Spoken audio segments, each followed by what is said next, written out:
Daryl Haberecht, who was our beloved country coach for many years, he devised many moves during his career. Things like tapping the ball back to the half-back and the line out 5 metres out and picking him up and throwing him over the line out, and wingers running over scrums and 5 metre scrums and things like that. It came about at training, and he announced to us that we have a number of moves, and one of them was the up the jumper move. And he asked us to, going through in practice, to form a horseshoe. There was a little gap left at the top of the horseshoe for Hippie. I tapped the ball, ran back into this melee, which was at a V away from the opposition. He passed all the way along the line to Greg Cornelsen on one end. The guys all put their hands up their jumper. And by moving our arms, that sort of thing, we were trying to disguise where the ball went. And the whole process was to turn around and run at the opposition. I wasn't all that happy about it because I could visualise being tackled with the ball up my jumper and then rucked to death by the opposition. I was the only one that wasn't in the horseshoe because I was to trail the ball carrier. Hopefully in that fleeting moments of uncertainty, they didn't know who to tackle. By rights, if they had tackled everyone, it would have been just another penalty. But nevertheless, in that sort of instance, hopefully get away with this deceptive move. I said to Hippie when training was over, I said, "John, we won't be trying that one, will we?" And he said, "No, Greg, we won't be trying that one." We thought it could work, and as it was, we called it in a very crucial time in a game where there was very little time left. We were down 16-20, I think it was. We were down.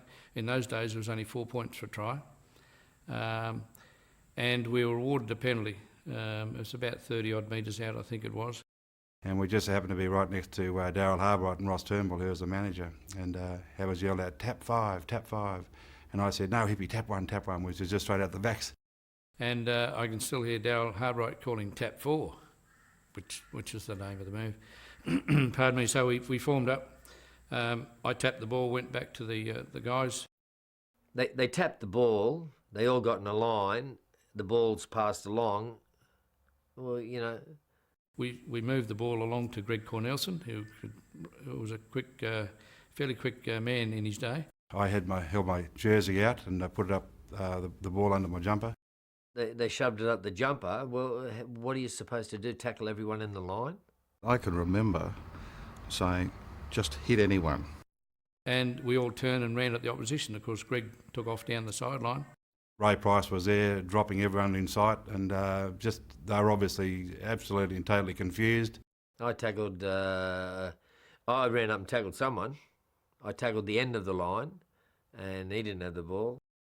He got to about the 22 before one of the guys picked him off. He had trouble actually getting the ball out from underneath his jumper. I pulled the ball out way before I should have, I guessed, and they were herding me to the sideline, and I threw the ball back inside to Geoff Shaw. Passed to me, almost threw in about another 20 metres and started to be closed out in the corner and threw the Hail Mary pass back inside, and Brian Mansfield actually caught the ball and scored. And so that locked the game up at 20-all, and then Jimmy Highmarsh kicked the conversion from the sideline and we won 22-20. And it was just one of those magical moments that you'd never ever forget. I've got mixed emotions when I think about it because, that move won them the game. It was quite extraordinary.